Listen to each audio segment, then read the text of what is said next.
Good afternoon. আমাদের আজকে ইংরেজির 14 তারিখ। ইংরেজির 14 তারিখ এই দিনে একটু আগেই এসবিআই এর অ্যাডমিট কার্ড প্রিলিমিনারি বেরিয়ে গেছে এবং এই মাসেই পরীক্ষা। এরপর পরের মাসে, এইটা সেপ্টেম্বর মাস, অক্টোবর মাসের গোড়ার দিকে আছে আরআরবি আছে পিলি, আবার আছে আইবিপিএস এর পিওর পিলি। পরপর পরীক্ষা চলবে। এবার আমি একটুখানি বলে রাখি যে এসবিআই এর যে সিলেবাস জুনিয়র অ্যাসোসিয়েটস এর ওপর কম্পিটিশন হবে আগামীকাল, এবং আমি ওয়েলকাম করছি প্রত্যেককে যারা পার্টিসিপেট করছে, বিশেষ করে বাইরে থেকে। প্রায় 23-24 জন নাম লিখিয়েছে, এবং যারা এখনো নাম লেখাওনি তারা www.circlesguide.com এই ওয়েবসাইটে ঢুকে ওর ভেতরে পাবে এনরোলমেন্ট ফর্ম, ফিল আপ করে সাবমিট করো। তোমাদের আগামীকাল যারা যারা পার্টিসিপেট করবে তাদের সকাল 9টা থেকে 10টা পর্যন্ত পরীক্ষা হবে, এবং পরীক্ষার 5 মিনিট আগে তোমাদেরকে লিঙ্ক দেয়া হবে এবং পাসওয়ার্ডও দেয়া হবে। পরপর পরপর তোমরা পাবে। একটা আমার যে ওয়েবসাইট আছে এক্সাম2 সাইট, সেখানে দেয়া হবে এবং পরপর হবে, তোমাকে কিছু ব্রেক করতে হবে না, পরপর পরপর পেয়ে যাবে। 3টে টেস্ট পরপর আছে। এবং সিলেবাসটা একটুখানি বলে দিই, কোশ্চেন থাকবে 30টা ইংরেজিতে, মার্কস হচ্ছে 30 এবং ডিউরেশন হচ্ছে 20 মিনিট। নিউমেরিক্যালের ক্ষেত্রে 35টা কোশ্চেন, 35 নম্বর থাকবে এবং ডিউরেশন হবে 20 মিনিট।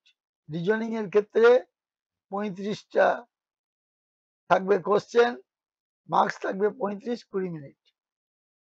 তাহলে মোট এই 60 নম্বরের পরীক্ষা হবে।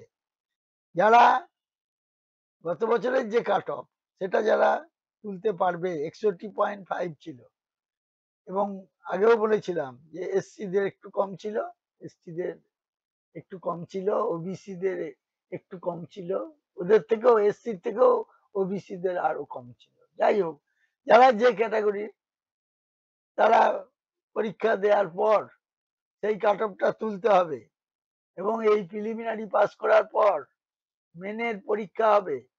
মেনের পরীক্ষা হবে অক্টোবর মাসে। যে পরীক্ষাটা অরিজিনাল পরীক্ষা তার আগে আগে হবে, কারণ এটা তো মক টেস্ট, প্রিপারেশনের জন্য নেওয়া। ঠিক আছে? এবং এই প্রসঙ্গে বলি, যারা এখানে পড়ে তারা আইবিপিএস এর পিও মেন পরীক্ষা দেবে মঙ্গলবারে, অর্থাৎ 16 তারিখে। তাতে কি সিলেবাসটা আমি আরেকবার বলে দিচ্ছি। রিজনিং আছে 40টা কোশ্চেন, 60 নম্বর, 50 মিনিট টাইম।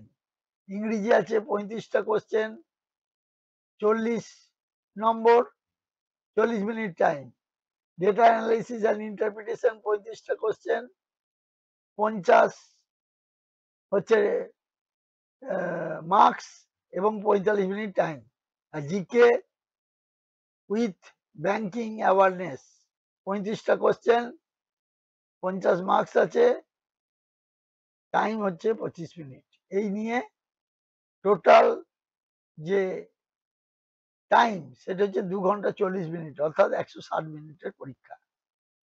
তবে যারা 16 তারিখে পাস করেছো তাদেরকে জানাই যে লেটার রাইটিং, এসে, কম্প্রিহেনশন, যে সিলেবাসটা ডেসক্রিপটিভ আছে সেটা রেজাল্টটা অরিজিনাল যখন বেরোবে, যারা যারা পিওতে পাস করবে তাদের ক্ষেত্রে ডেসক্রিপটিভটা নেওয়া হবে, অবজেক্টিভটা কেবলমাত্র পরীক্ষা হবে। তাতেই 2 ঘন্টা 40 মিনিট টাইম লাগবে, এবং সেটা সকাল 9টা থেকে হবে।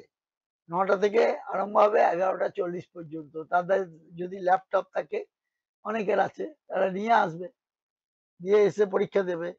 কারি যদি ট্যাব থাকে নিয়ে আসবে। ঠিক আছে? এইভাবে মোটামুটি ঠিক করেছি। এবং যারা যারা আমার এখানে পড়ে অথচ পাস করতে পারেনি, কোয়ালিফাই করতে পারেনি, তারাও আসবে। না আসার কিছু নাই, তারাও আসবে। মঙ্গলবারে তারাও পরীক্ষা দিয়ে দেবে। ইচ্ছে করলে বাড়ি থেকে দেবে, কোনো অসুবিধা নাই। কারণ বাইরে থেকে যারা আছে তারা অনেকে তো পিলি দিচ্ছে, তারা তো দিচ্ছে। আর এইটা প্রচুর পরিমাণে তোমরা শেয়ার করো, প্রচুর পরিমাণে সাবস্ক্রাইব করো। সাবস্ক্রিপশনের সংখ্যাটা না বাড়লে পরে ভবিষ্যতে অসুবিধা আছে। কারণ আমি তো বলেছিলাম পিডিএফ ফাইল হ্যান ত্যান এগুলো দিতে গেলে আমার বাড়তি যে মূলধন সেটা চাই, তাহলে আর অসুবিধা হবে না। তোমরা সবাই মিলে ওটা সাবস্ক্রাইব করো, জানাশোনার মধ্যে যারা আছে। সাবস্ক্রিপশনটা বেশি দরকার, ভিউয়ার্স প্রচুর হয়ে গেছে। এই দেখো লেখা লেখা আছে আমাদের মক পিলি হবে, এইটা হবে 15 তারিখে, অর্থাৎ আগামীকাল 15 তারিখে পরীক্ষা হবে। এবং 15, 9, 25 যারা আউটসাইডার তারা 9টা থেকে 10টা পর্যন্ত দেবে। আচ্ছা, আর 16 তারিখে হবে পিওর মেন, এটা হবে পিওর মেন। 16 তারিখে পিওর মেন, আইবিপিএস এর পিওর মেন হবে। ঠিক আছে, এটা 16 তারিখে হবে। ঠিক আছে, তোমরা সবাই পরীক্ষা দাও ভালো করে।